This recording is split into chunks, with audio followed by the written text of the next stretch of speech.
Welcome, everyone, to our first ever late night with Lenin. So it looks like we're monetized because Janet went in to check and it went on commercial break. And I'm like, whoa.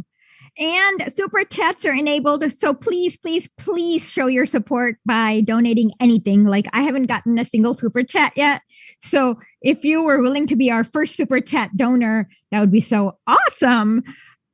Yeah, we're finally monetized on YouTube, but we don't have, like, you get like 1 cent per like hour. Like, it's like very like until you start getting thousands and thousands of views, it doesn't make you actually financially viable. But what YouTube does do, according to me, is that it makes like your content more visible to people, apparently. So I'm glad you guys enjoying the new time, late night with Lenin. So maybe this is the time to think about what is to be done. Has everyone gotten their beers, wines, or whatever other drinks or smokes or whatever you use on your Saturday evenings to have some fun? So this week, I guess the big news in social media was that Vosh had a debate with Jackson Hinkle, and Vosh apparently rage quit. But the debate was basically Vosh not knowing what to talk about. But this tweet rubbed me the wrong way. So, Janet, would you mind putting up this tweet? Okay. Can you read it out? Because I can't see. Okay, so Vosh says, I don't know why people keep inventing new foods after chicken nuggies were discovered. Oh, okay, the one before him. And then on top of, I thought they were answering to this. Lenin literally would have shot Vosh. Okay, that is offensive because that assumes that Vosh is important enough for Lenin to have shot. No. Lenin would have given him a good tongue lashing and made Vosh cry in public for his mommy, but that's about it. There is no way Lenin would have found Vosh important enough to shoot. By the way, this Lenin statue is a 12-foot long Lenin statue from Tirunelveli, India, which is in Kerala. So yeah, every week I put up now that I got the green screen, I put up a new Lenin statue, and it's in a different place. So, and I'm pointing the wrong way. But today our guest is Stef Zamorano. Yeah, we'll have her on. We pre-recorded, but it's going to be fun. So, do you want to do the question? Asked me earlier on Twitter, why don't you think there will be a revolution in the US? The answer is simple. The reason why we won't have a revolution, probably have a revolution in the US, is because the way imperialism works, everyone here there are enough people who are comfortable enough that they will never question the world they are given by the bourgeoisie. So you really need to interrogate the world you are given in order for there to be a massive change, and that's just not going to happen at the levels we need, according to what Gramsci said, of course. Because Marx and Engels predicted that the more industrialized a society is, the more likely it's going to have a revolution, because all these proletariats are going to be like huddled together. But then what happened was that Russia had its revolution. It was not at all industrialized, and more industrialized countries like Britain and Germany had the opposite. And so that's where Gramsci theorized that there's something called a manufacturing of consent and coercion by the state. And if you combine that with Lenin's imperialism, you kind of understand that the bourgeoisie kind of trickled down a little bit to the labor in the imperial core to keep them from rebelling. So that's basically it. Other than that, oh yeah. Or are there any current events?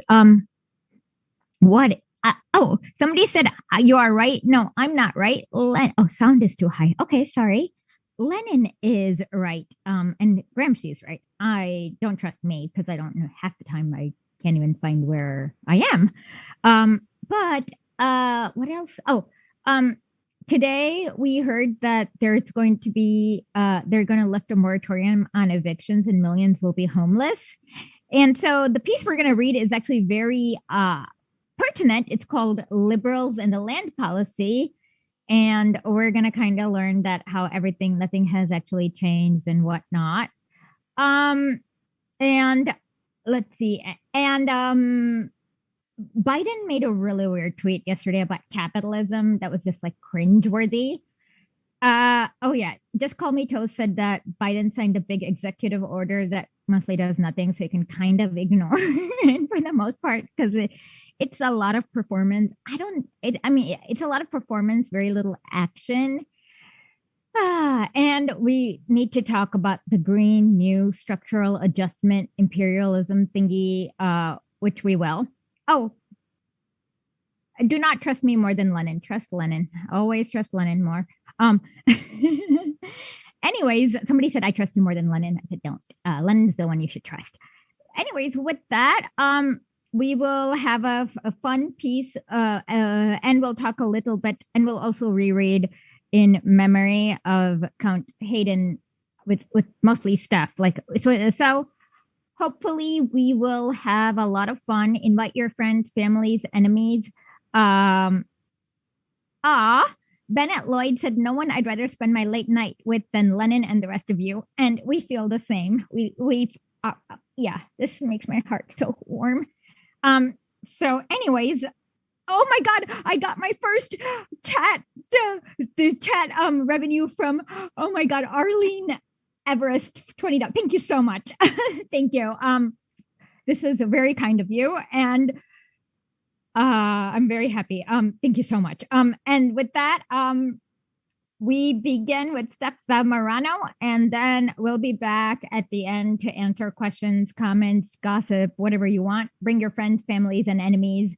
Hit the like, subscribe, and also check out historically.substack.com. We just dropped a new episode today about imperialism and why it's the highest form of capitalism. So we'll be back. This was pre-recorded, so we'll be back at the end of an hour and a half almost. And please be generous with the super chats. Like, think of it as like a bar, like that you go and tip. But you don't get drinks, you get Lenin. Anyways, with that, we will start the pre-recorded part. One thing you should tell your husband is that he really needs to see a lawyer, because I think what Cenk said in regards to the far right, like he implied that was very close to defamation, if it's not defamation. I know. A lot of people have recommended that. It's so complicated, being that, having the Young Turks were such an inspiration and such a motivating kind of group of people. And in 2016, there was a real family kind of energy and coming together and really championing, Bernie Sanders. And then there was a crossroad at that time where people were very supportive of Hillary Clinton, where our shift wasn't that, one thing that I always say is that we have people on all spectrums of the political spectrum in our family. So I'm not going to let politics divide me and my family. And you hear this very often on different platforms, and TYT, had really suffered from the Trump derangement syndrome. Oh, God. which I didn't really understand what that was until I started to check out the massive library of their Trump derangement syndrome videos where, that's a target that most mainstream media was really attached to for the last presidency. And what I constantly heard was those Trumpers, those Trump people, those people, who those people are. Those people are my neighbors. Those people are in my family. Those people work at the grocery store that I go to, the gas station that I go to. They're people. And so for networks to work on alienating those people, what the big question has always been for Jimmy and me is the idea of what led those people to vote for Donald Trump? Capitalism. Right? Yes. And what is it that fueled his movement? And, the corporate media. This is not really a popular position to take, but my neighbors aren't talking about January 6th. My neighbors aren't talking about insurrection. That's not what my neighbors are talking about. You know what my neighbors are talking about? Will they be able to make rent? What's happening to unemployment? How are they going to have money to pay the tax on their unemployment? Who is going to help my neighbors? They're not talking about the insurrection. They're not talking about any of that stuff. What my neighbors are talking about is the necessity of a government that helps the people. And those people that ran for office that said that they were going to work for Medicare for all. And then this year, I'm told 15 years, you're going to have to wait 15 years. Why aren't you a grown up, Esha, and understand 15 years? I know. Okay. By the way, AOC literally said by the time her 4-year-old nieces were at age were 30, and you're like, screw you. That means you're lazy because you have the power of the state behind you. You literally need, the US state it's always pisses me off when apparently Biden does not follow the Constitution or international law when he decides to bomb Syria, but somehow the Constitution stops him from giving everyone health care. That's BS. Oh, and one more thing that was really pissing me off about the Trump derangement syndrome is that, just thinking about it logically, Ronald Reagan, George Herbert Walker Bush, George Bush, Nixon, Bill Clinton even, I don't know, and were okay, let's leave Bill Clinton out because they're going to get pissed. But I can name 4 presidents that, were much more monstrous and much more horrific than Trump. And these people didn't care. They were praising, it really pisses me off every time somebody praises Ronald Reagan because he was a bloody monster. Gaddafi called him a second Hitler, and that there's a reason why. He did the Guatemalan genocide. 626 villages were exterminated thanks to Ronald Reagan. And these people don't care about that crap because our skins are too dark for them to care. They just care about Trump, and that always pissed me off. Well, that it's really hard not to it's very hard to hear something contrary to your belief system. It's very hard to hear that. It's really absolutely painful. So I think, Ronald Reagan was the governor of California. Mm-hmm. And once upon a time, it was interesting when I was teaching high school, and I have teaching experience for over 20 years. And when I was in the classroom, I remember the conversation about free college. Okay. And what people don't recall in the state of California, it was free once upon a time. You had access to higher education. And Ronald Reagan said, evidently there's research that proves that if more educated, more likely to become a Democrat. Yeah. And so his point of view was that, hey, why am I going to educate people who will eventually vote against the Republican Party? And that's when you saw that access to higher education and free education in the state of California was gone. So once upon a time, there was that will. And I remember telling my students, they go, that's not true. No way. I go, yes way. Mm-hmm. And what was really tragic on, it might have been my last year teaching. And one of my students, Sam, who was in the advanced level courses by the time he reached the senior year, very motivated young man, always just really sweet kid. He was joining the Army so he could afford education. Wow. And, all of his life, for his entire life, his country has been at war. My God. His entire life, yes, his country has been at war. And if we had a draft, things would be conspicuous. Yes. If we had a draft, there's no way that mothers and fathers, sons and daughters would allow such a thing to happen. Oh, because that would sometimes hit middle class. Get rid of the draft, you get rid of the peace movement. Oh, that's what happened. Okay. Well, that's what I think. I don't know. You're probably right. Because at least what we know from Tsarist Russia is that whenever like the peasants would be a little bit too rebellious, those slave owners would send them off to the armies because they just didn't want to deal with them as a headache. Come World War I, these people are like, screw this, I am not dying for this inbred jackass. And then they turned their guns and went boom and had a revolution. And then I just want to chat really quickly about, then we had World War II.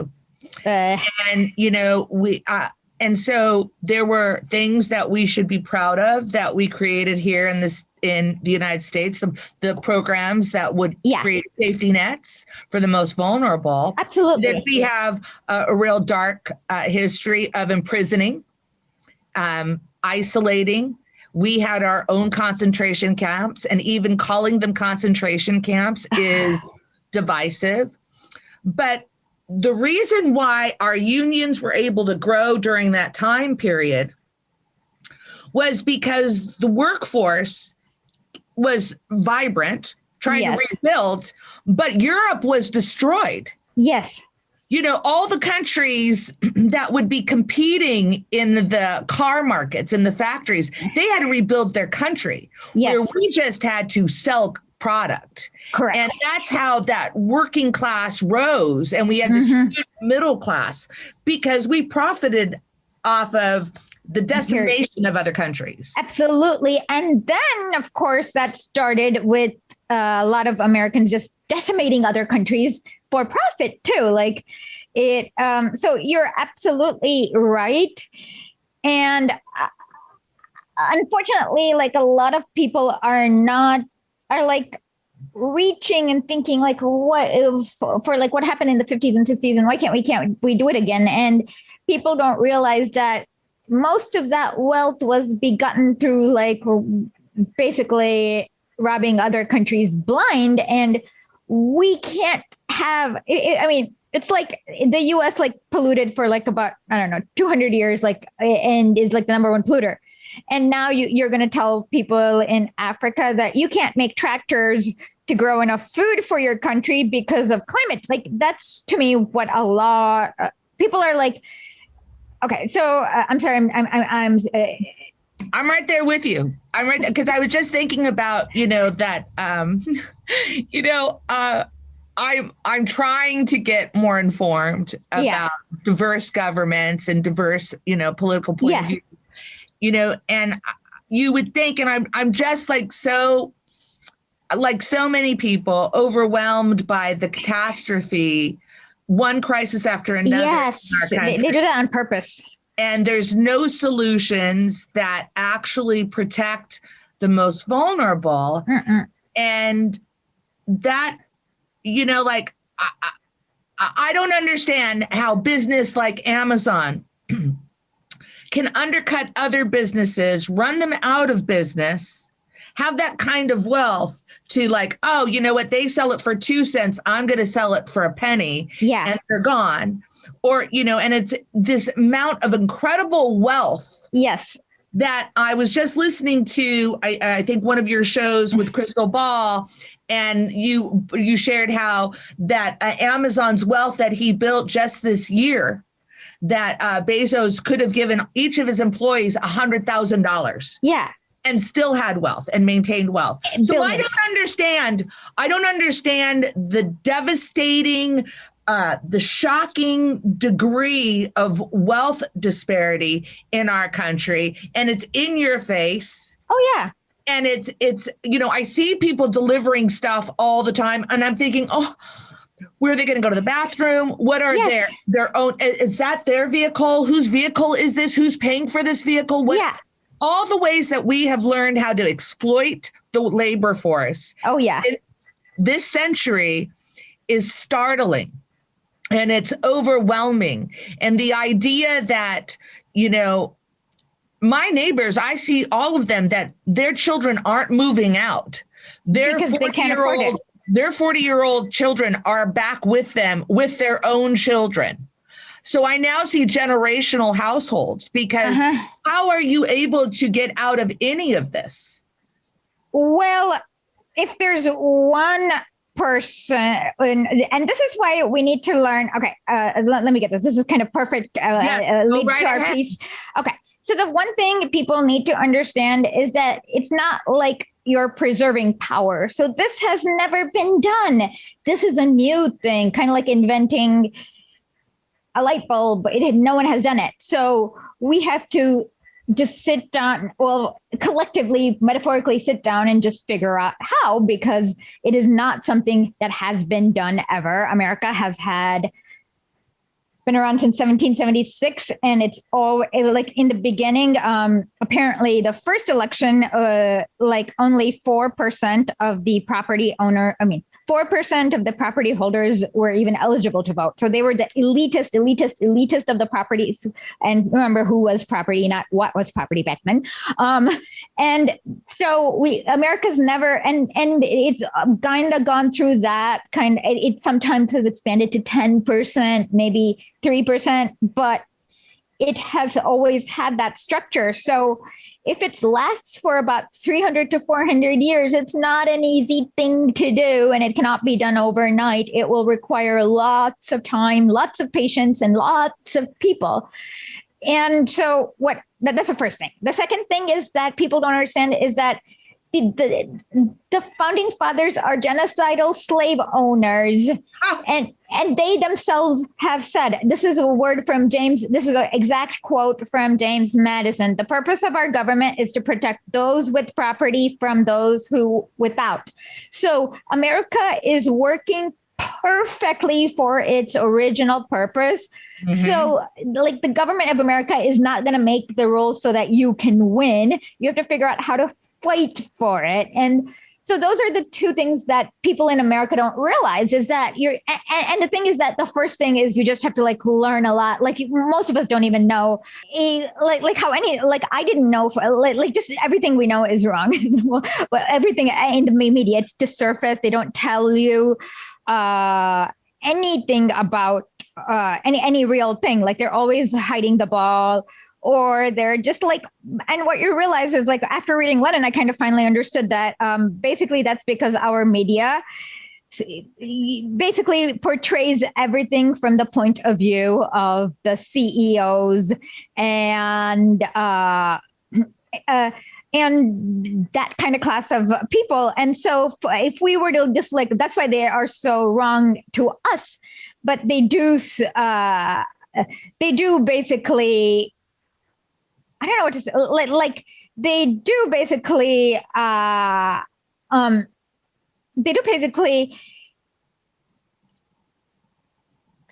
what was I saying? We're working class. Yeah, so they do basically serve their purpose. So everything is functioning the way it is intended. And so a lot of people are like, oh my God, MSNBC is wrong, New York Times is wrong. And it's yes, it's because they are not looking at things from your point of view. They're looking at things from Jeff Bezos' point of view. Well, that's so interesting. Okay, I just want to say that I'll watch occasionally the evening news, just like random. I'll check out 5 o'clock news, right? Local news. And they'll touch, on the stories of the day that should outrage you in a way. They'll touch upon maybe some sort of police activity that has happened. And then sometimes on local television, they'll post a photo of somebody that just stole something from like a mini mart or just stole something from Rite Aid. As if these crimes are so horrific that they have to show these people's photos. And these people usually are people of color. Oh, so I say, and it's perpetuating this fear of the other. The real criminals are the CEOs of the banks. You need to show those photos every night on mainstream television and talk about the scandals and the amount of money that we, the taxpayers, gave them to bail them out so they can take our property away. Those are the real daily criminals, not these people that are trying to survive and go to a gas station to rob it or some sort of, store to rob it. Those people are in dire straits and desperate. And what led them to that circumstance? Why am I seeing so many homeless people in the state of California? I grew up here. I have never seen the amount of displaced people ever. And, and if they want to live like that, if that is a choice, I want them still to have sanitary conditions for that choice. Because what choice do they have in the type of rental market, sales of homes here in the state of California? Like the medium house price for the state of California is probably over $500,000. Wow. How do you come up with a down payment like that? That's 20%. You have to have almost $100,000 in cash to afford the down payment in California? Probably. Wow. Probably like so over 20 years ago. So in 96, 97, my mom and sister helped me buy a home. And you needed $20,000 to buy a home in California 20 some years ago. That still was hard. Now it's 100 times that much to be able to buy a home in California. So now generations of people will no longer have access to buying a home, whether or not that's their dream or not, or whether, but they should actually be provided with the opportunity for a home. And they shouldn't have to spend 50% to 70% to 80% of their income. I mean, what is it? How much does somebody make at a minimum wage? How much do you make a minimum wage? Hey, Siri, what is $10? Well, it's so 60. Let's say you're making $10 an hour in California now. Let's say you're making $1,600 a month. How can you live on that? You can't. Oh my God. Yeah. And I had no idea that basically it. And then what I see even more disgusting is in San Francisco, these people are in the tech industry. Like you see so many homeless people because the tech industry made it all the eyes. And then these people want to do something so horrific, like forcibly remove them. And I'm like, do you not realize that? I can't even fathom how disgusting. And then you keep saying, oh my God. And then recently we've been seeing this in the news about this, theft problem in San Francisco. And I'm like, screw you. The biggest theft happened when Silicon Valley came there and made these people homeless and they could not afford to live in San Francisco. I heard that the housing price is $4,000 for a little apartment. It's even more expensive than here in New York. And this is my apartment. You know what I mean? Well, I worked at a high school in La Crescenta, and across the street were $1 million homes. Oh, wow. And also in the neighborhood were maybe not so $1 million home, modest homes, but because they were in this neighborhood and the school did great. It was a public school, Crescenta Valley High School. So the success of the school lends itself to the value of the property. Ah, interesting. I had no idea. The school increases the property, right? So it was a great school, but it was a mixed bag of kids from different backgrounds, immigrant kids, second language kids. And so what you would have is we had this like kind of multicultural campus, kind of, but you had to ship in the teachers. You have to ship in the teachers because teachers can't afford to buy a home in that neighborhood. So where were the that's teachers? What's happening in San Francisco. The teachers don't live in the neighborhoods that they are teaching. Where do they live elsewhere. Like far away, like maybe in Oakland, maybe. Yes, they live or wherever 45-minute commute would be. Wow. So they live elsewhere, and that's what you're seeing. You're seeing teachers being shipped in to these areas that we no longer can afford. Wow, that's really sad. And with this, we're going to do our first piece. It's about the land problem in Britain and how liberals are not. Britain had, so what we need to do and understand is I've written, I have not written, but our blog has featured an article written by this British farmer called Simon Farley, where we understood that before, like this idea of property that we had is a total lie. And it came after like British, I literally Winston Churchill's great grandfather, basically kicked a whole bunch of people out of their lands on purpose and then just stole it. And so the modern idea of, and then back in 1913, even though Britain had colonized like 3/4 of the world, they were claiming that for the working class and for the poor farmer, that there was a problem with land as opposed to the problem with regulation. And Lenin properly smacks them down. The liberals and the land problem in Britain. Now, I'm going to say this really quickly. Like last year, before the pandemic, I was watching PBS and they had a documentary on the famine in Ireland and the Great Potato Famine and the cruelty in which the landlords had impacted their lives. Yes. And if you want to see how history shouldn't repeat itself, you definitely have to see that it's horrific. As a matter of fact, one thing that stood out to me that, let's say you were somebody who was renting a property at that point, and you did an improvement on the property, like you put a roof on it. You put a roof on it.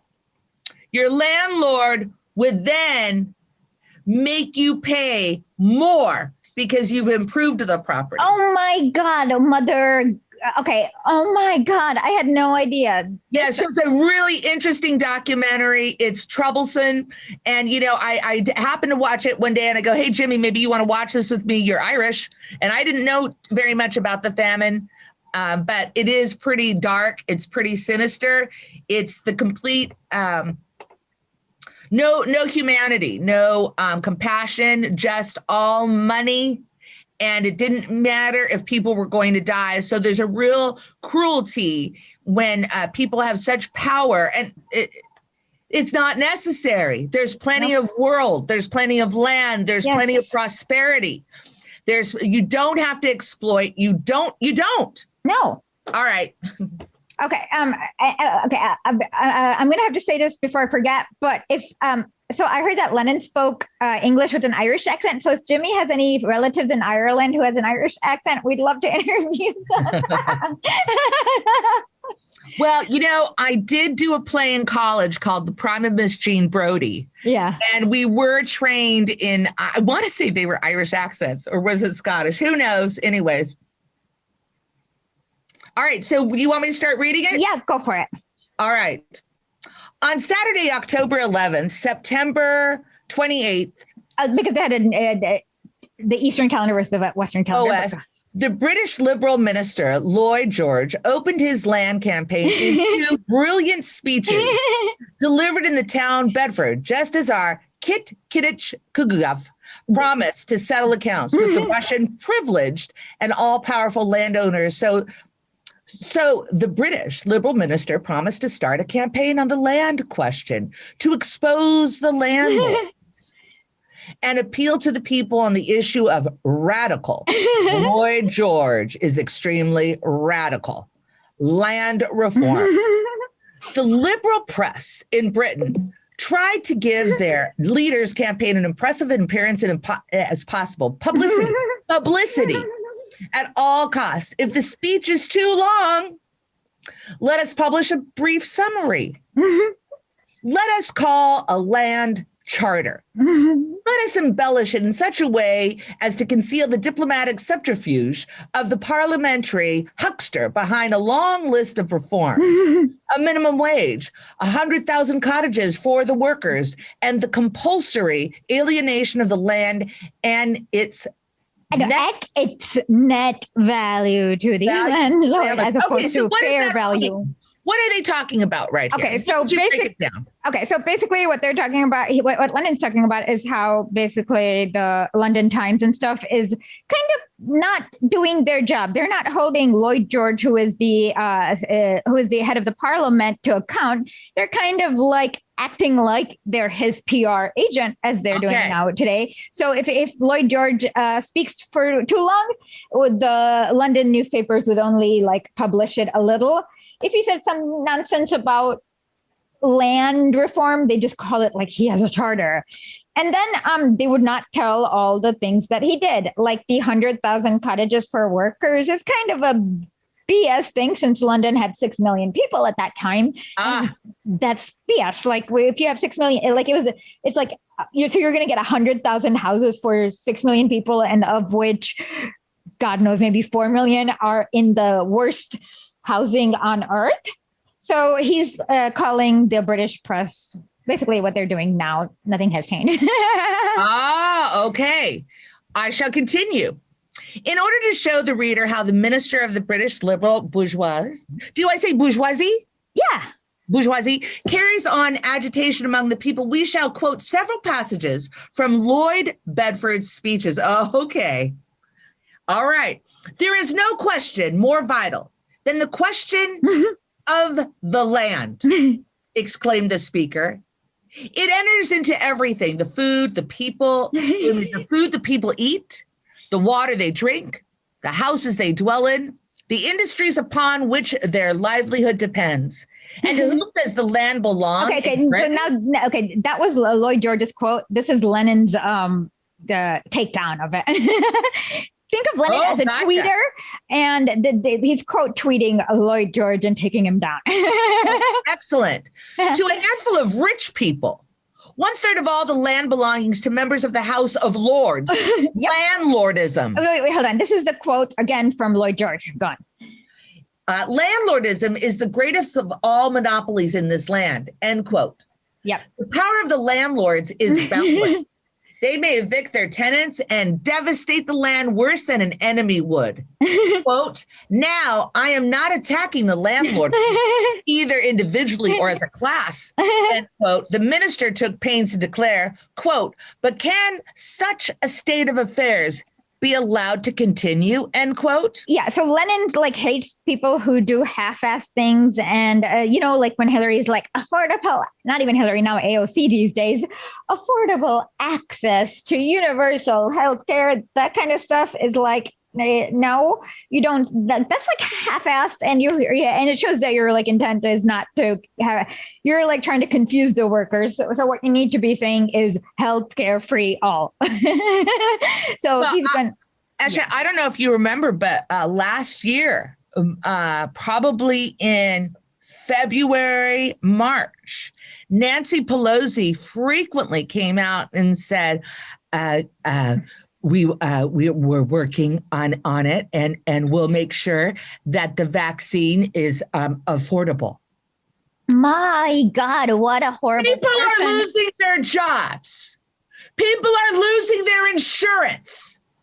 And this badass, my God, supposed progressive who has $100 million years ago asked for Medicare for all is now saying that they'll make a vaccine affordable.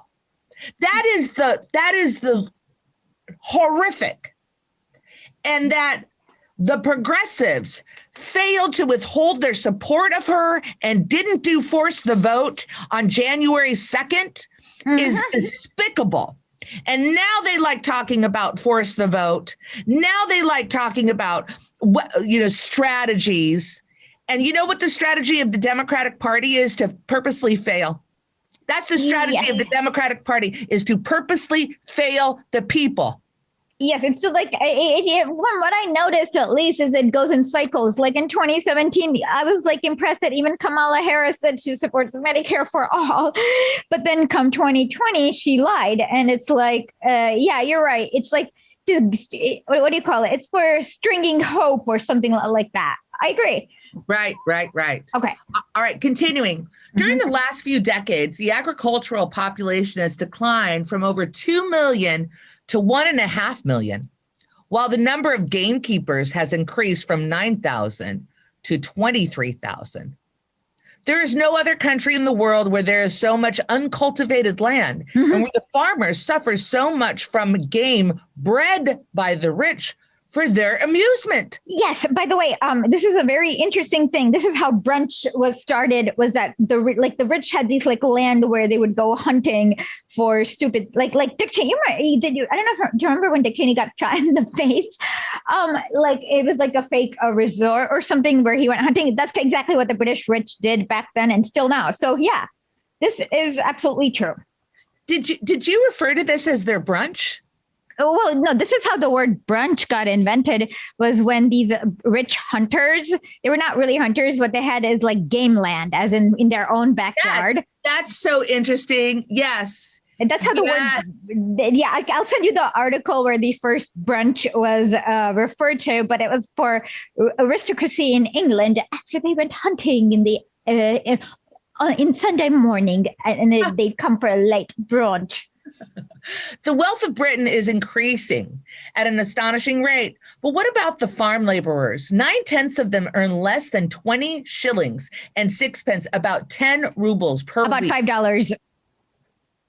A sum which in workhouses is considered to be barely sufficient to prevent an inmate from starving. Okay, I just have to stop there. Because in the state of California, since Jerry Brown was governor and Kamala Harris was attorney general, there had been federal claims against them for not releasing inmates that had served and proved that they could be released because Kamala Harris, her office contended that we need this labor force.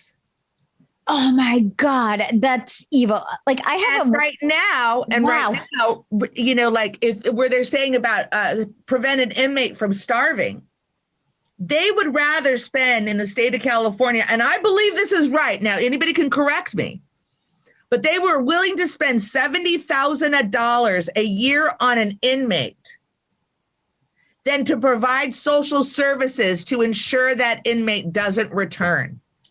So our system is whacked. Where right now, I believe Jimmy just did a story where the state of California wants to get rid of these private-owned prisons. Because we know what a private-owned prison is. It's a torture machine. It's just privately owned to continue to exploit, torture, rape, be cruel. Why are you working in a private prison? And Joe Biden has come out against closing these prisons down. Wow. And who are we should look up. Geo is a prison. And then I just read an article, Esha, that a small town in the Midwest, I forget the name of the town, that people are going to have to move out of this small 8,000 population town because the prison has been closed down. My God.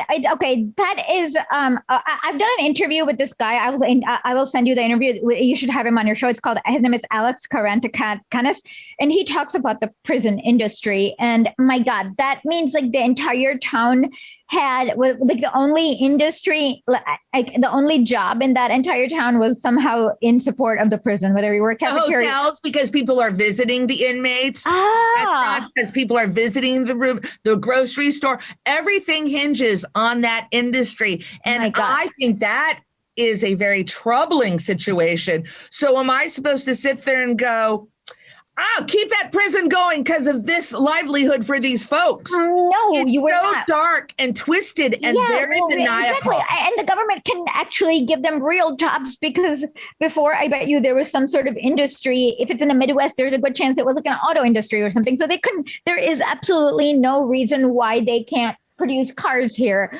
And there is also, I forget I forget the sheriff, but or the government official in one of these, in a small city. But what he has done is, this government official, I don't know if it's the DA, I forget who, but when they are bringing somebody to court that's going to be either sentenced for a crime or dismissed, they actually say how much money they're going to have to spend on this inmate. Wow. Before they carry out any type of ruling on it. So they're trying to inform the community of what the expense on this. Right now we see here to be barely sufficient to prevent an inmate from starving. What are they spending $70,000 a year on an inmate for when you couldn't make that inmate's life better? Yeah. You don't think that person wants a job? You don't think that person wants not to be addicted? You don't think this person has suffered enough through generational poverty? Yeah. Or generational incarceration? God, yeah, exactly. Like, it's always that way. And and I've actually seen, I texted it to Janet, so she'll send it to you at the end. But there is the very thing, like, I was interviewing this guy and he talked about the punishment bureaucracy. And what I did not realize is America, along with the Philippines, are the only two countries that allow for-profit bails people. So these like rich interest I forgot what it was, but basically there are millions of people who have committed no crime and they just can't afford to pay their $150 or like the idea is if you have $1,000 of bail, you only have to put up an upfront collateral of $100. But then there are these predatory agencies that lend people this collateral, but then like end up like foreclosing on, and then people who they end up not realizing they're just desperate to get out of jail. And then they realize, oh my God, they just foreclosed upon my house. And so this is America, like I know it sounds horrible, but I'd rather like read about war than the American prison industry, because I start crying like if I read a little too much about American prison industry, because it's so disgustingly cruel. It is. And yeah, I agree. The conservatives propose that the land be purchased in small holdings. Hold on. I think we're in the wealth of Britain. No, we didn't finish that sentence. No, we did. You're right. Percent of the farm laborers earn less than 18 shillings. Yes. About 9 rubles per week. Yep. Okay, now we finished it. Sorry. The conservatives propose that the land be purchased in small holdings. Quote, but him who talks about purchase, end quote, thundered the British Rodachev. Rodachev is like the biggest landowner in Russia at that time, who was not the czar. So this is like Bill Gates in America right now, believe it or not. I shall ask, at what price? Will not the high price crush the small buyer? Will he not be crushed by high rates? There's a small holding act which is supposed to provide land for workers. Here's an example. The total rates and taxes on a plot of land are assessed at 30 pounds, nearly 270 rubles. Okay, you have to divide the rubles by half for dollars. Go on. Okay, this land is bought and resold to poor people in small holdings. The price they pay turns out to be 60 pounds. Oh, so it's double because I see. Okay. So, the original, okay. So the state assesses it at 30 pounds or whatever. So the poorer you are, you're actually paying more money for the land because of the high interest. Okay. Oh my God. Okay. The depopulation of rural England threatens to make our country defenseless. Without a strong peasantry, there can be no strong army. That should have had quotation. That's again.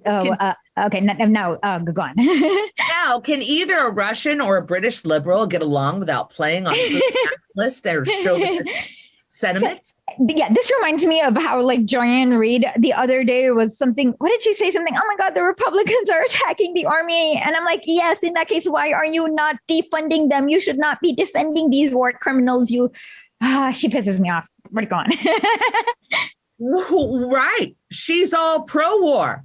MSNBC is all pro-war. Don't you remember when, Brian Williams practically came on air when he saw the beautiful bombs glistening in the evening light as if people are going to die with the waving American flags behind him every night. So he's reliable, such a steadfast, easygoing guy who knows everybody's name and lulls you into accepting the baloney that they want to make you become propagandized by. It's gross. And that, Joanne Reid she's disgusting. is, so what is it?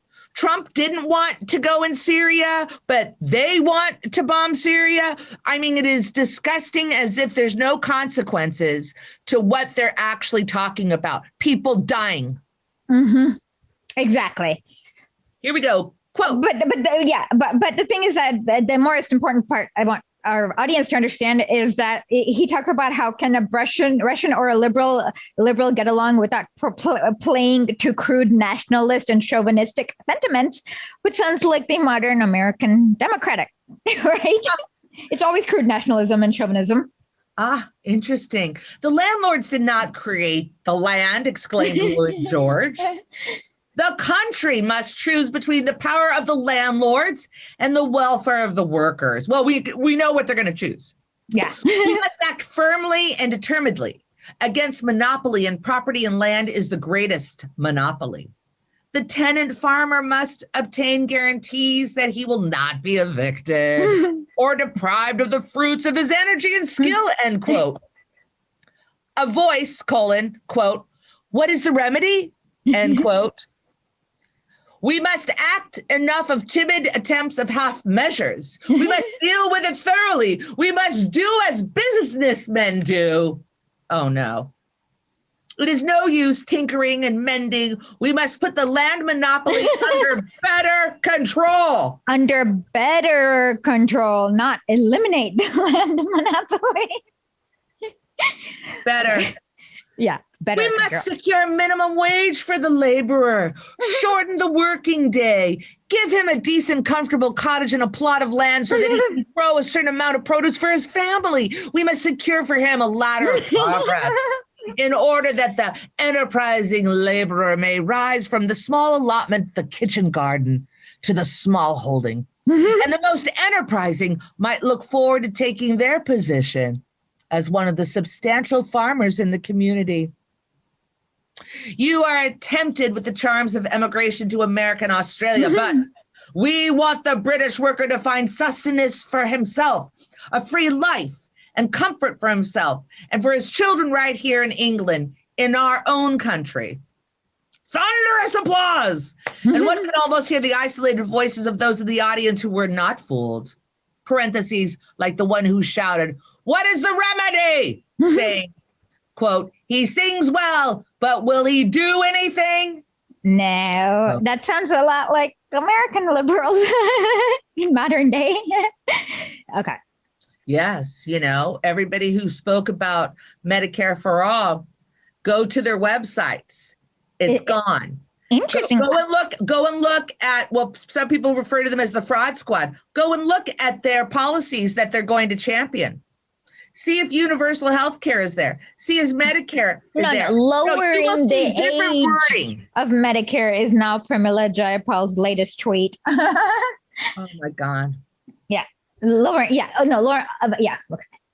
He sings well, this British liberal minister, this favorite of the petty bourgeois crowd, a past master in the art of breaking strikes by brazen deception of the workers, the best servant of British capital, which enslaves both the British workers and the 300 million population of India. What power, however, induced this hardened politician, this lackey of the money bags, to make such radical speeches? The power of the labor movement? Bingo. Let's repeat this. What power did make money bags make radical speeches? The power of the labor movement. Like, things in America don't have magical without a huge, huge labor movement that so many people seem to not understand. And that's why the 30s and 40s saw so many, like the New Deal, because the labor movement was so strong. Yes, and the labor movement included labor. They Yes. didn't ask, did you like that guy or this lady or that guy or this, they were a labor union. They were together. Everyone, yes. In Britain, there is no conscripted army. The people cannot be restrained by violence. They can be restrained only by deception. The labor movement is growing irresistibly. The people's attention must be diverted. The masses must be engaged with high-sounding schemes for reform. A pretense must be made of waging war on the conservatives. Sops must be promised to prevent the masses from losing faith in the liberals, to ensure that they follow the industrial and financial capitalists like sheep following shepherds. And the promises of reform does not the English proverb say the promises are like pie crusts made to be broken? Lloyd George makes promises, and the Liberal cabinet as a whole will cut them to the fifth before setting about realization. Like a pie. The Conservatives, in turn, will make a further cut, being a tenth of a pie. Exactly. The reformism of the British bourgeois is the clearest indication of the growth of the deep-going revolutionary movement among the British working class. No eloquent orator, no liberal charlatan can stop this movement. Yeah. Thoughts. It's like always surprising how so little changed. And then you're like, oh, that's Joe Biden's campaign promise. Nothing will fundamentally change. And, and people with a straight face kept saying we need to vote for him. Straight face, can you imagine if everybody who didn't want to vote for Hillary Clinton had voted third party? Can you imagine how that would galvanize a movement? And so am I supposed to be super excited in 4 years to keep voting for Biden and Kamala? They're not even on the same page. I don't even know what page Biden's on, to be honest. Have you ever seen this clip? It's so funny. I believe it was when he was in Geneva. He said, how would the world react if the U.S. government interfered in elections everywhere? And everyone knew it. And I'm like, don't you guys do that? But yeah, I really don't know what page he's on. But yeah, what is she after? That I've never understood besides the power. Here she was, the most unpopular candidate next to Buttigieg. They just are a part of the system. They've already been, proclaimed the choice that Americans want. And, Kamala Harris came on stage, 6-7 years ago in the state of California. And I looked at her and I'm like, wow, who's this mover and shaker? And yes, terribly disappointed, horrified the way if she will deal with prisoners, the way she dealt with prisoners here in the state of California. She is working with the right president who helped explode the prison industrial complex. And she's right there with him. So to see that this woman is supposedly supposed to help the people who are in cages that Biden and Barack Obama helped create. I mean, it's ghastly. This isn't the country that I thought my country was when I was a kid growing up. I thought things were going to make progress. I'm going to say this, that I think the left is united. Yes. I think the left knows that we deserve universal health care. I think the left understands that $15 isn't enough. I'm so pissed because that was the rate in 2011, and it should not take a decade to go from.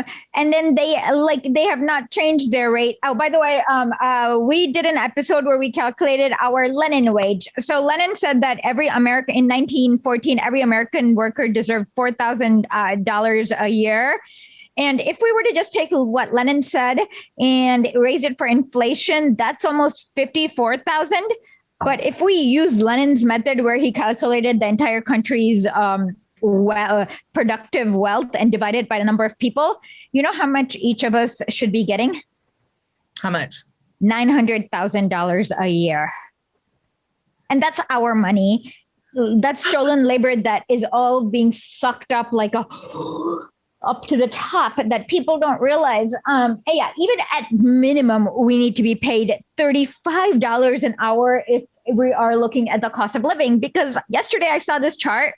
In the 1970s, you could buy a house for $40,000. There's no way you can do that now. Like I don't even know how much. My parents bought a home in the 70s for about that much. Yeah. How much? And they were broke. They were broke. They were a couple struggling, and I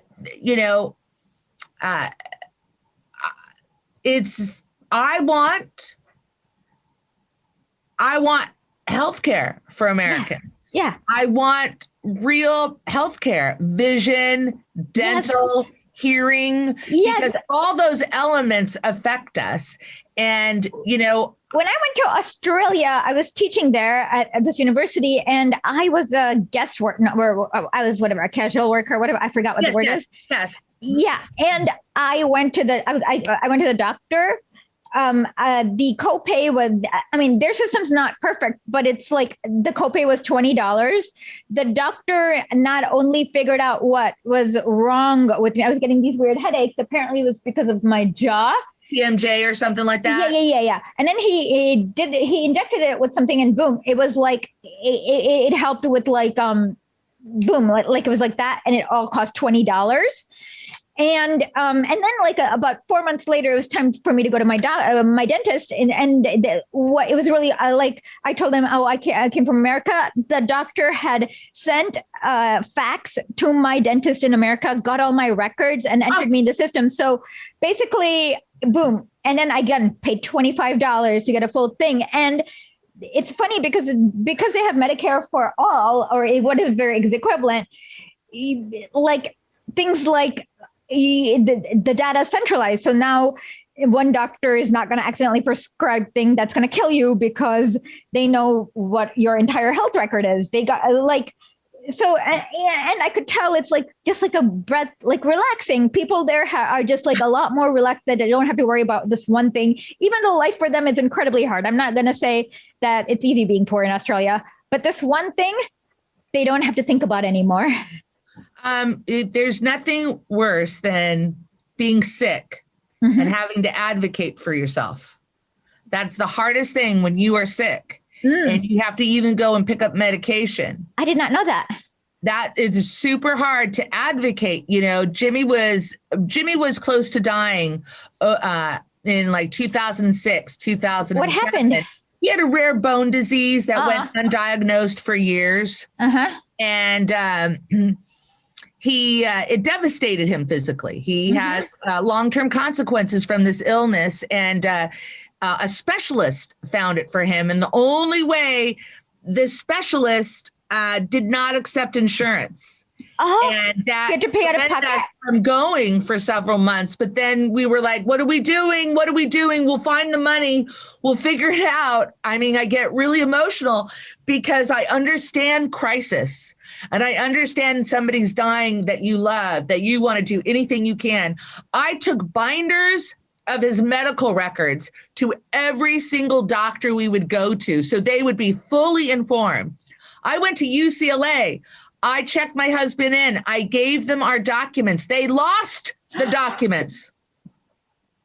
From the reception to the examination room, they lost them. I'm like, you got to be kidding! It has his name on it everywhere. So being sick is hard.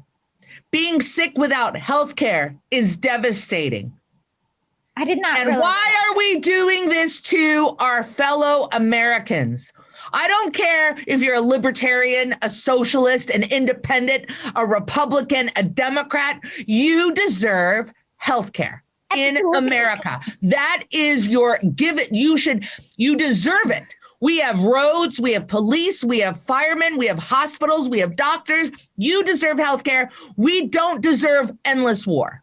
Exactly. And that's the thing, is that what people don't realize is that the US is not only screwing American citizens, but because of the weird patent thingies, like half the world can't right now is like somebody's like I interviewed earlier on this a few weeks ago. She talked about vaccine apartheid. And so, yeah, they're basically screwing everyone in the world from health, like having the healthcare that they deserve, except for a few select countries. And this is all to profit pharmaceutical companies, like, why do you need private insurance? You don't need them. But the thing is that you can just guarantee healthcare for every single person like that. And the only reason it's not happening is because those in power want to serve the insurance companies and the pharmaceutical companies over you. And it's all about greed. It's about corruption of their souls, and that Nancy Pelosi can get up in front of America every week and not have to answer the question, why don't we have Medicare for all? And that the news is just awful. The mainstream media is just awful. They're complicit. I was even listening. I told you earlier, I was listening to when Crystal Ball was on your show, and she was saying, how she's been in media and in that circuit for so long. She knows these people. They're nice people. And I want to say, I don't know how nice somebody is who lies to you about they're going to get you universal health care, Medicare for all. How nice are they that they're no longer working on that? What is your definition of nice? Maybe they comport themselves. Maybe they're courteous. Maybe they cover their mouth when they cough. But I don't quite agree that these people in DC are nice people. They are corrupted by their power. They are corrupted by their influence. They're corrupted by how many people they have as followers on Twitter. So I have to push back on the whole idea that these are nice people. Nice? They're bending Americans over and screwing us. And they're doing it as they go to the French Laundry during a pandemic and have dinner while people are losing their shit. Wow. Okay. And right now, why isn't Gavin Newsom giving the state of California Medicare for all? Didn't he campaign on that? And now he's being recalled. And I want to say, hey, Gavin Newsom, give California Medicare for all. Maybe you wouldn't give the big heave-ho. And that money that they're going to do on this recall for that election, I think that's going to be millions of dollars towards what? Nothing. Fundamental. Okay, by the way, this inspired me. This is one of my favorite pieces. And this piece this is the final piece we're going to read. It's very short, but it's really funny because how they talk about decent people. So this is Count Hayden, who is literally the John McCain of Tsarist Russia. Just delete Count Hayden with John McCain. And this is Lenin's eulogy. So to him, it's really funny because he uses the word mayo as an insult for the second time, actually. In memory of Count McCain? Yeah, sure. Let's do that. You're going to love this. It's so funny. Okay. By the way, you know who called John McCain decent? And never mind. So, like a certain Turk, young. Okay. Anyways. Well, I think also Alexandria Ocasio-Cortez had nice words about him. Okay, we're gonna look that up and put that right in. Okay. The progressive press was unanimous in expressing its profound condolences over the heavy loss sustained by Russia in the death of Count McCain. The fine personality of Pyotr Alexandrovich attracted all decent people irrespective of party or trend, a rare and happy lot. There follows a lengthy quotation from the right cadet Ruskiye Vedovosti. Yeah, right cadet is like the Joe Mansions of Tsarist Russia. Taking a sentimental effusion on the life and activities of that wonderful man by Prince P.D. Dolgorukov. Yeah. One of that Dolgorukov breed whose spokesman bluntly confessed the roots of their democracy better comes to terms with the peasants peacefully than wait until they seize the land themselves. We deeply share the feelings of grief evoked by the death of Count McCain and all who are accustomed to value the man irrespective of party guise in which he may be invested. And the late McCain was above all a man. So writes the newspaper Tovarish number 296, Tuesday, June 19, 1907. The journalists of Tovarish are not only the most ardent Democrats of our legal press, but also consider themselves socialists. Critical socialists. They're the nearest thing to social democrats. And the Mensheviks, Plekhovanov, Martov, Smirnov, Perilovsky, Dan, etc., are offered the most cordial hospitality in a paper whose columns are adorned with the signatures of Prokopovich, Kuskova, Portugalov, and other former Marxists.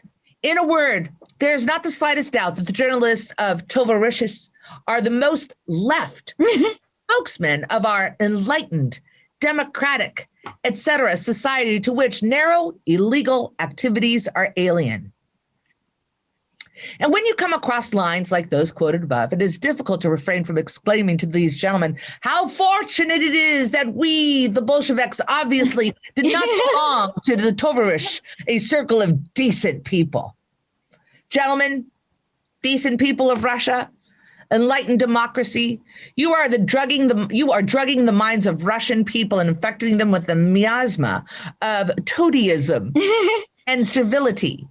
100 times worse than those notorious members of the Black Hundred. Those are like the far right, KKK kind of people who murder peasants. Okay.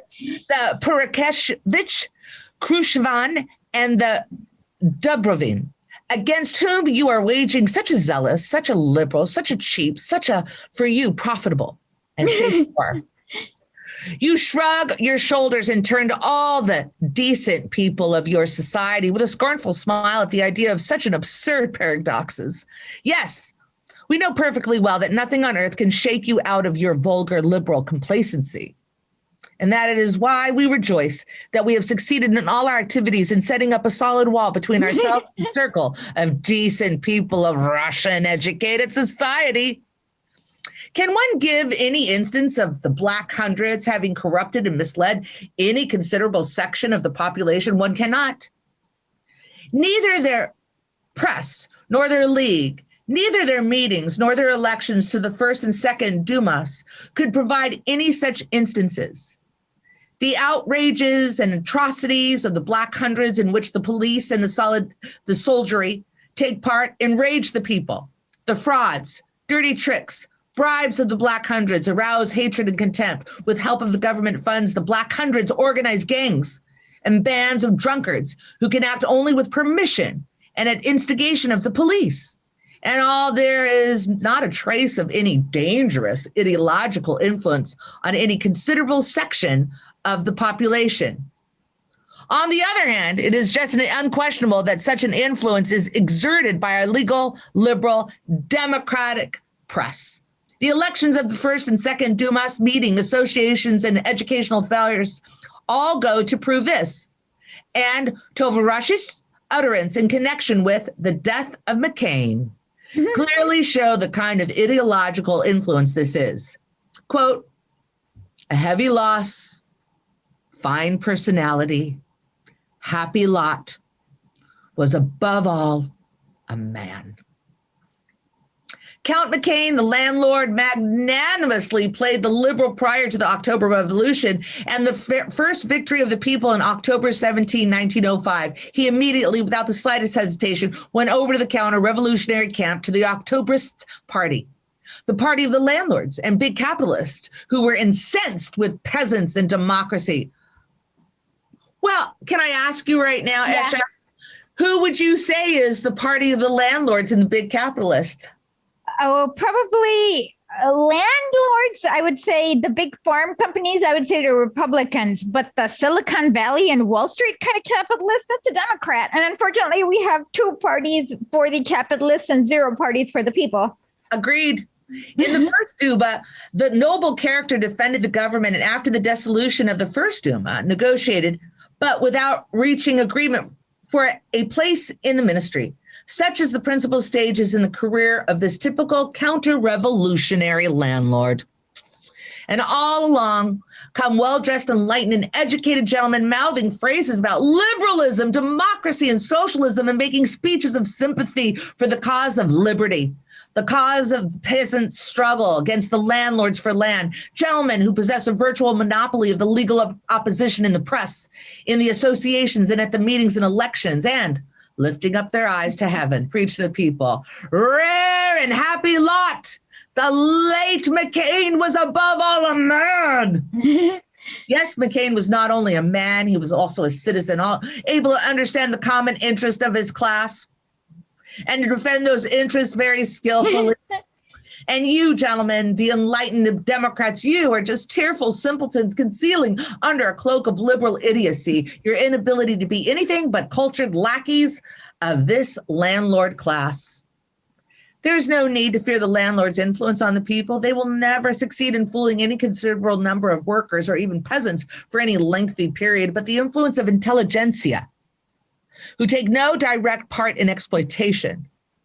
Okay, tell me this, the intelligentsia, what are they referencing here? Is that like people who are like the Washington Post columnist, the New York Times, those people like Paul Krugman who say, oh my God, we know how to do things, how stuff gets done, that kind of people who basically are like totally lying to you. Like, I mean, every economist, you should just like throw out what they say. Like actually Thomas Frank said this, something like people like with right before NAFTA, every economist who's like, I have an economics PhD and I know NAFTA is going to be cool, things will trickle down.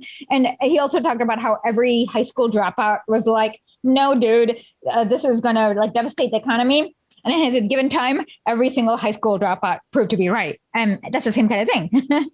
I'll find that video later. That's perfect. But the influence of the intelligentsia who take no part in the exploitation, who have been trained to use general phrases and concepts, who seize on every good idea, and who sometimes from sincere stupidity elevate their inter-class position to a principle of non-class parties and non-class politics. The influence of this bourgeois intelligentsia on the people is dangerous. Here, and here alone, do we find a contamination of the masses that is capable of doing real harm, and that calls for the utmost exertion of all the forces of socialism to counteract this poison. Yep. McCain was an educated, cultured, humane, and tolerant man, ecstatically exclaimed the liberal and democratic drooler, imagining they have raised themselves above all partisanship to the standpoint common to all mankind. You're mistaken, most worthy sirs. This is not a standpoint common to all mankind, but a common servile standpoint. The slave who's aware of his slavish conditions and fights, it is a revolutionary. The slave who is not aware of his slavish conditions and vegetates in silent, unenlightened, the wordless slavery is just a slave. The slave who drools when smugly describing the delights of the slavish existence and who goes into ecstasies over his good and kind master is a groveling boor. And you, gentlemen, and the tovarish are just such boors. With disgusting complacency, you wax sentimental over the fact that a counter-revolutionary landlord who supported the counter-revolutionary government was an educated and humane man. You do not realize that instead of turning the slave into a revolutionary, you are turning slaves into grovelers. All your talk about freedom and democracy is sheer claptrap, parrot phrases, fashionable twaddle of hypocrisy. It is just painted signboard. And you yourselves are white sepulchres. You are mean-spirited boors. And your education, culture, and enlightenment are only a species of thoroughgoing prostitution.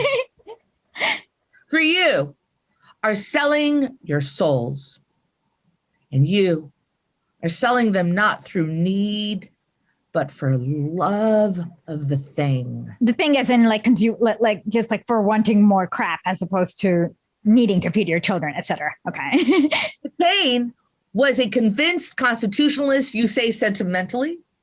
You're lying, or else you've been completely hoodwinked by the McCains publicly before the people to call a man convinced constitutionalist when the man is known to have founded a party which supported the government of that's the czarist psychos. Those like, yeah. So we'll just skip over their names. People don't know them, but they're just like really close with the czar, and they're like want to keep the king instead of getting a republic. Right, keep the power. Yeah. It's like calling a cardinal a convinced opponent of the Instead of giving the people a correct idea of the Constitution, the Democrats, treat the Constitution in your writings in something in the nature of salmon mayonnaise. For there can be no doubt that for the counter-revolutionary landlord, the Constitution is a sort of salmon mayonnaise, a means of perfecting the method of plundering and subjugating the muzhik. The muzhik is the countryman. And the masses of the people. If McCain was convinced constitutionalist, then Dubasov and Stolypin as well were convinced constitutionalists, for in practice, McCain supported their policy. Dubasov and Stolypin could not have been what they were and could not have pursued their policy without the support of the Octobrists. McCain among them, by what tokens then, oh, ye sage Democrats from among decent people? Are we to judge the political physiognomy of a man, a constitutionalist, by his speeches, by the fact that he beats his breast and sheds crocodile tears, or by his actual deeds in the social arena? You know, right now I would say you could substitute, he beats his breast, he tweets his ass off. Yes. And sheds crocodile tears. Sound like anybody you know from the Fraud Squad? Oh, yeah. Oh, my God. Yes. She, to me, it was very shocking that after visiting the camps, or not at the camps, I'm sorry, detention, whatever they call them, right? She was crying. But then I remember watching a video a few months ago where she said something like how Biden's concentration camps were different than Trump's. Do you remember that video? Yes.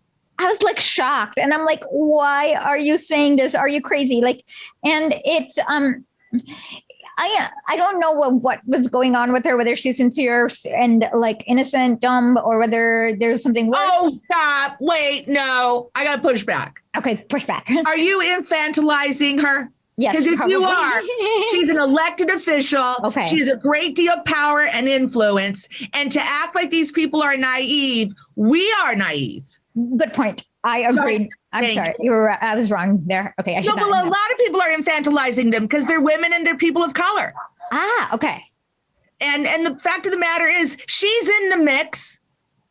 She's wealthy. She makes $174,000 a year. She has the best health care, and she can get the best mental health care beyond my neighbor.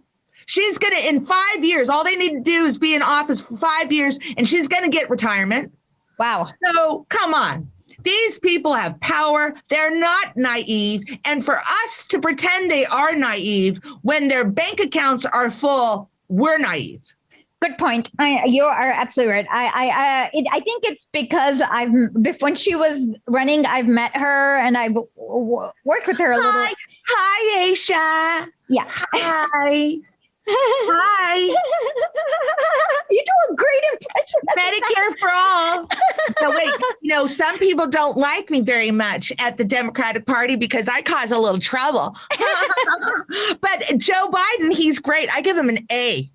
Okay. You're right. And it's like a little hard for me to explain to people, or at least just explain to myself what has happened. So yes, you're right. I have been guilty of infantilizing her in the past, and that will no longer be in the future. That's good, because more women need to remember we are strong.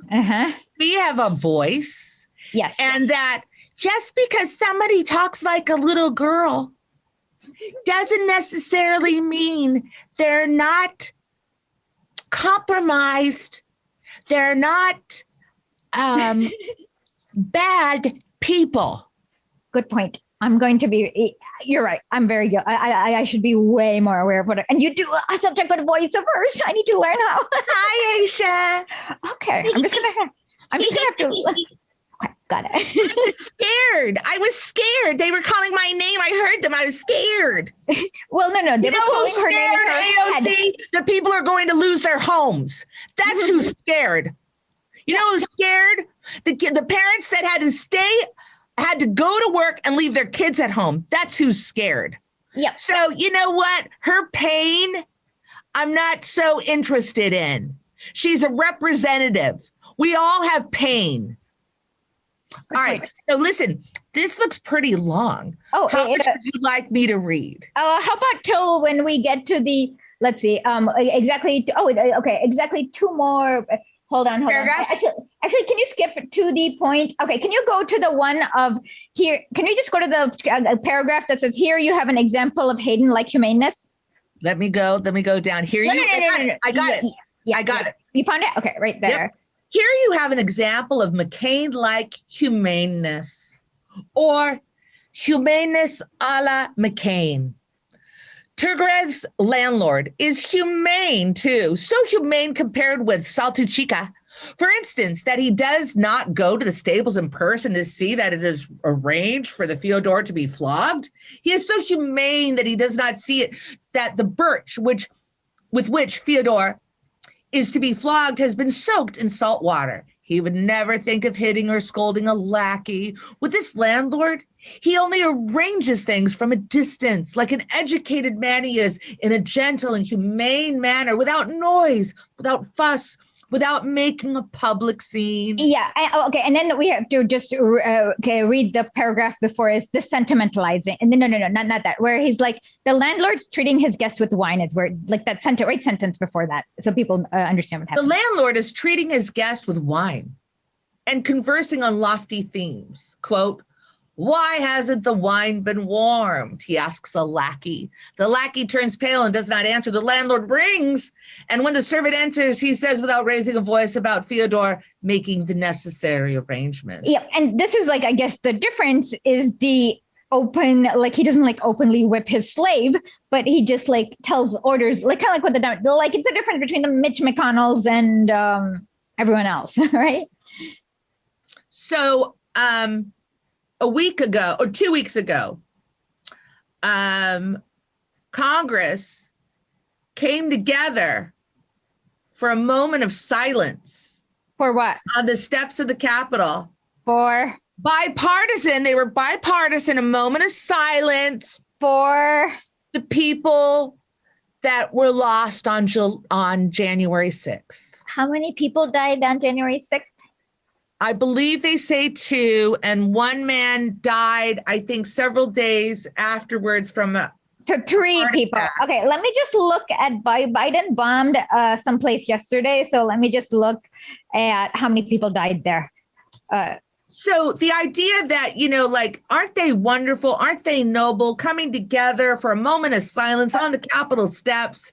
Okay, so... And I go, why don't you come together for Medicare for all? Why don't you take a photo op for Medicare for all? And I am so tired of hearing bipartisan. I'm going to reach across the aisle. They have reached across the aisle into each other's pants so frequently that they continue to fuck the American public. Okay. Third party, folks. Already we have about 8 confirmed deaths from his previous. Oh my God. Okay. The Syrian news agency has also reported that a child was killed in this incident with 3 more civilians. So, and yesterday's bomb, like they don't even matter because, And to me, that's just, You know what? But you know what, Esha? I do want to interject because Biden did it nicely. Yeah. He did it from the comfort of the White House. He had soft lighting. He probably was drinking maybe some Earl Grey tea. And, when he does any kind of imperialistic action, he's doing it very humanely. Absolutely. Like, yesterday, I think he's going to do something with some sanctions in Iran that's going to be it's like, well, you have nothing. And the only thing, I swear to God, the only campaign promise he's keeping is that nothing will fundamentally change. Yeah. By the way, I'm just curious, if I may ask, how did you and Jimmy meet? And I know your family is Mexican, so was there any issues, or did they like him immediately? Oh, lots of issues. Lots of issues. So we met through comedy. Aww. So I did sketch comedy at the Groundlings and then Acme Comedy Theater, and he did stand-up. And we would see each other around Hollywood all the time. And I thought he was really handsome, and I had a big crush on him. And we had an acting class together. And I didn't talk to him. Okay. I just couldn't talk to him. I was dating somebody at the time, and I just was too I was in my acting class. I'm paying money. I'm not going to flirt up a dude. I'm doing it. I've done this before. So I did a show with him. He was a guest on it. I was like a co-host of this live talk show. He was a guest. He killed it in his stand-up. He was terrific. And at the end of the show, he gave me a hug. And he says the way I hugged him was like, I just stood there like this. Like a limp biscuit. Yes. And he goes, hey, what are you doing afterwards? I'm like, I'm taking off going home. Where I didn't pick up, he goes, maybe we should go out for a drink, but I was intimidated. I'd already seen Jimmy on TV. He's a great comic. And that probably a year went by after that. And I was at the House of Blues in LA. They closed it down. And Jimmy was doing a show there that night. I was no longer in a relationship. And we were hanging out. There's another comic, Doug Benson, terrific comic. And Doug, I knew Doug through my friend. Long story short, Jimmy came up to me that night at the Foundation Room. And I said hi to him earlier. And I had excused myself from a conversation because I was hungry. I had worked all day, and I wanted to have something to eat and enjoy the show. So I went to a table, and he turned to Doug Benson. He goes, what's that girl's name? It's Stephanie. He goes, it's Stephanie. And he goes, okay, I remember Stephanie. And he comes up to me, Jimmy comes up to me, and he goes, hello, Stephanie. And I thought it was so cute that he said my name right. But he was busting my balls. I didn't even know he was busting my balls. So we're all hanging out. He's there with another female comic, Laura House. I thought they were dating. They weren't. Doug Benson said, hey, so are you and Laura together? And he goes, no. And I'm like, oh, this is great. And then he goes, Jimmy was joking. And he goes, hey, does anybody want to go to my house and watch all my stand-up videos? And I said, I would, Jimmy.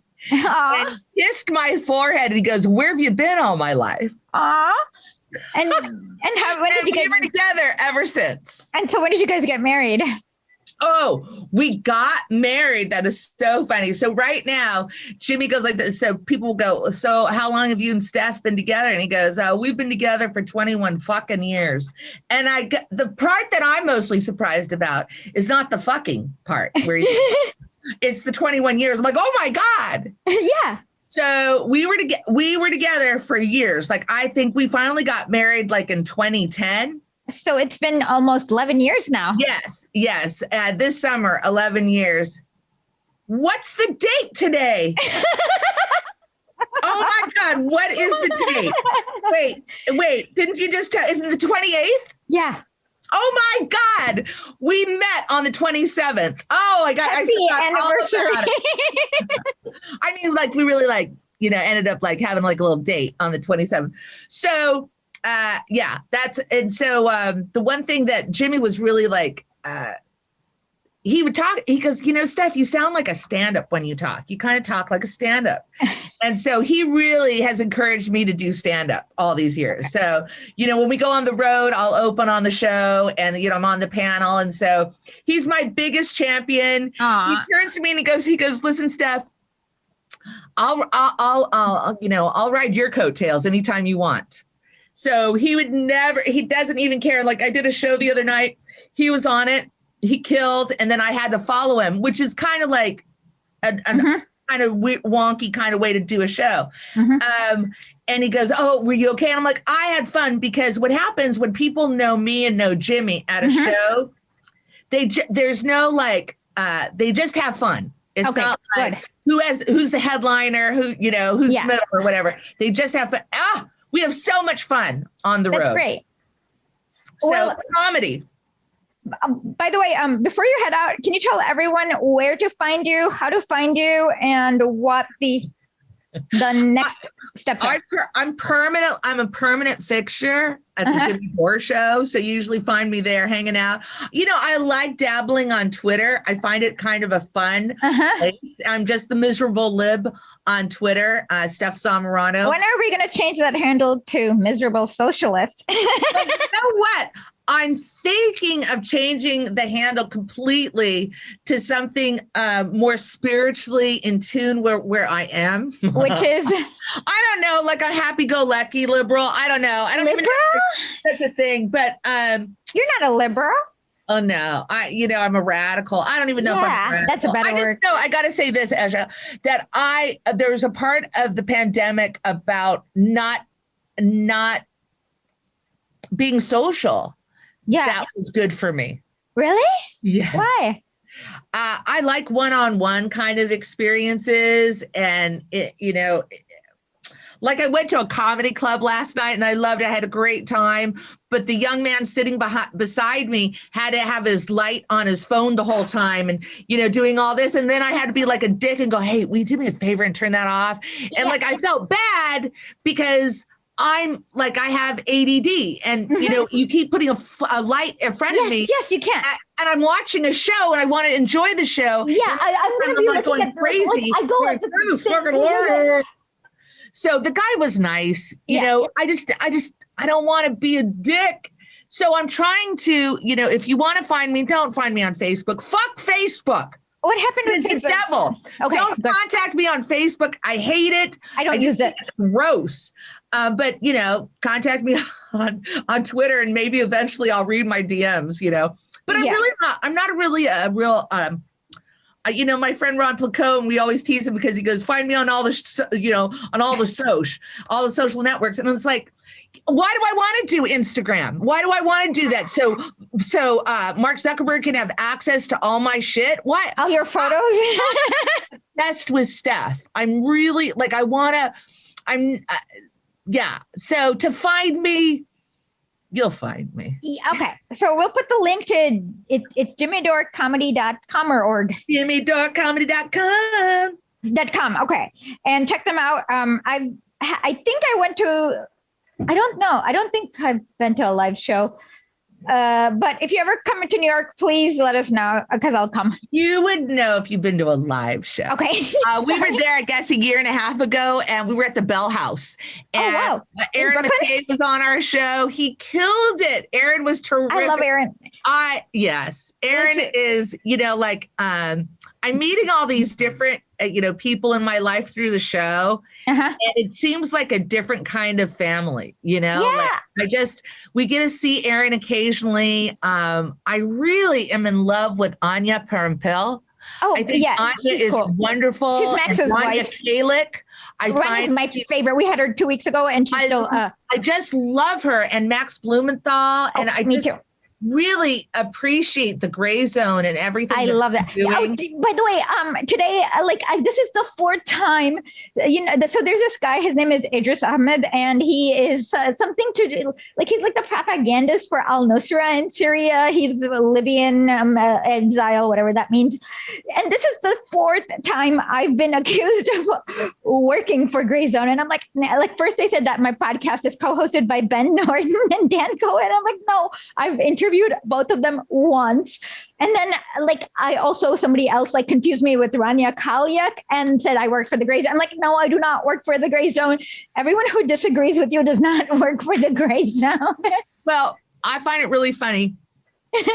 When we were working on Force the Vote, and that was a really inspired movement, and that came out of the DSA's handbook. Yeah. To force the vote. They didn't understand that came from them in 2018. And we just exercised that vision in 2020, which revealed a lot, way too much for being, it was the big reveal during the pandemic about who are the people that like to pretend that they're progressives and who are the people that really walk the walk. And at one point, my husband and I, we had just bought a home together. Yep. And for our family. And they released that information either on the Hollywood Reporter or Variety. I forget which one. My God. And they had done such poor research that they call me in the article Jimmy Dore's partner.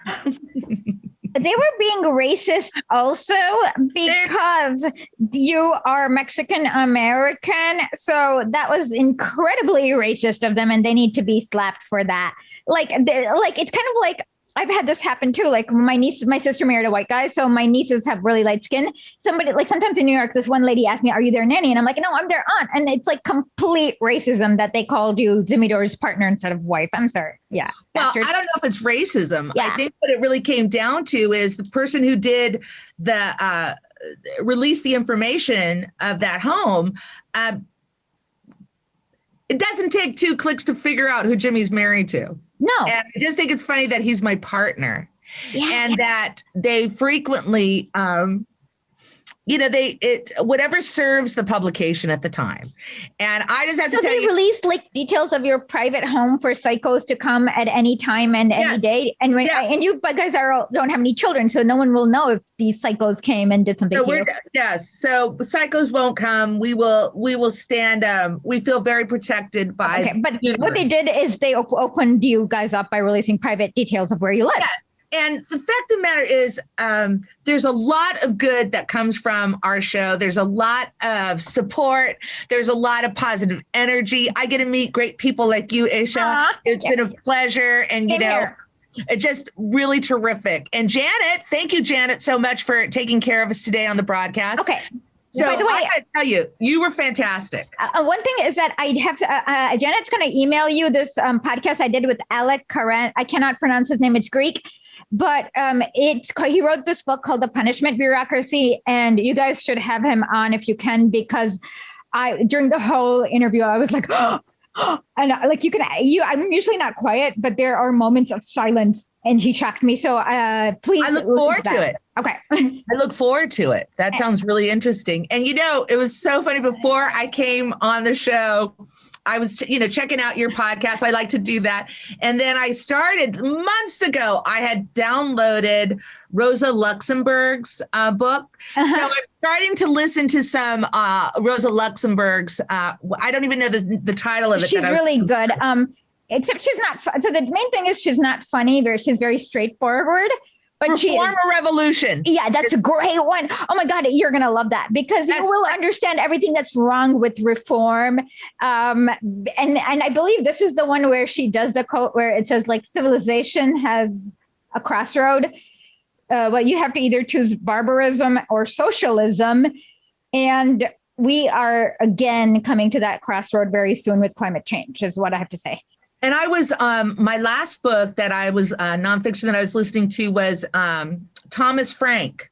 Which one? And I believe it's The People Know. Let me see which one it is. I have not read that one. So, yes, that's what, hold on. Yes, Thomas Frank, The People Common Know, A Brief History of Anti-Populism. Oh, I'm going to love that. I'm going to read that next. Fantastic. Okay. I should have him on the pod. And plus, Thomas is reading it and he's so wonderful. He reads his own book. I've never, okay. I'm going to. So you suggested I listen to the audiobook? Yeah, I love audiobooks. You know, Okay. I feel like sitting down and reading is a luxury, but if I can listen and You're get driving stuff done, because I got stuff to do. Yeah, me too. Well, thank you so much. And I'm actually gonna maybe after I finish. Okay, I still have to finish Inside. I'll show you the book. I'm still having to finish. Okay. This is by Gerald Horne, White Supremacy Confronted. And this is very thick because there's a lot to confront, but I'm still on this. So I have to finish this book so that I can interview him in like 2 weeks. So right after that is the next book. Oh my God, you are a reader. All right. People mail me books all the time because I know. We get flooded like with read books. it. Yeah. So I before I interview, I don't feel good like interviewing people without reading their entire book. And then so thank you so much for coming, and hope you have a rest of evening, afternoon. What time is it now? Just how about rest of life? I'll have a good one. No, because that means we're not going to see each other. No, we're going to see each other. It's so easy. Now we know how it works. Okay, so have a good. I feel weird saying this. How about you say to your health? To your health. This is non-alcoholic beer because I'm a silly person. All right. To your health, ladies. To your health. Yes. Okay. It's a pleasure. I'll see you soon, I hope. Bye-bye. Yeah. Absolutely. Bye. Thank Bye. you so much. It was tons of fun.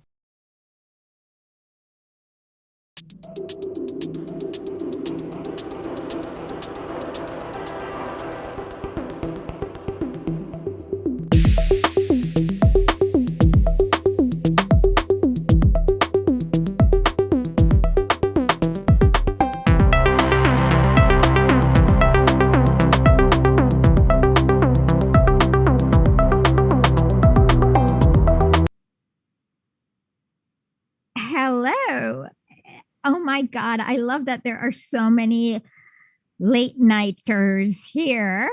So I guess this is the right time to be. I was going to say to be doing Lenin, and I'm like, wait a minute, that just sounds weird.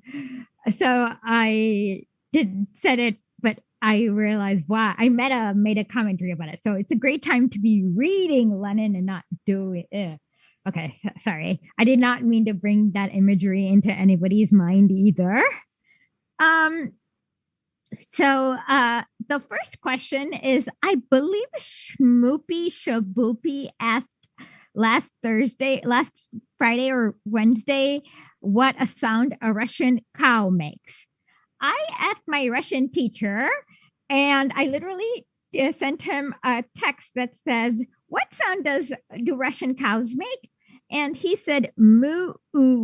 So I don't know who was the person who asked me about the sound that a Russian cow makes. And oh yeah, for some odd reason, the G crowd or the G hive or whatever you guys want, I don't know what they're called, but the weird centrists, I don't know. They put me on a list with Janet, let me know when the video is ready, okay? They put me on the list with Jimmy Dore, Ben Norton, Aaron Mate, Fiorella, Isabella, and somebody else. I probably can't remember right now. It's Moo or something like that. Okay.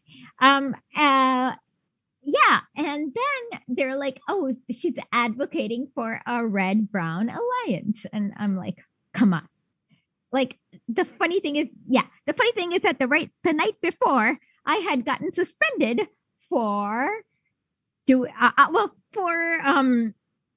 advocating for a brown on brown alliance, as in like a Nazi to the grave, but whatever.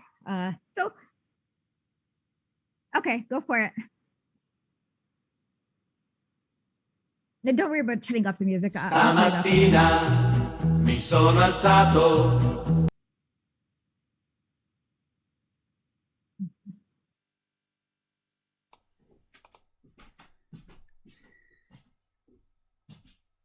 It's going through everything. We couldn't play it with the music because We didn't want to get hit.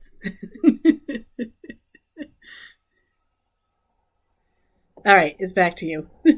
Okay, so this is literally the only thing I've ever advocated for doing with the right. So I was suspended for 12. Somebody asked me suspended for what? I said I was suspended for 12 hours for one of these tweets. I can't remember.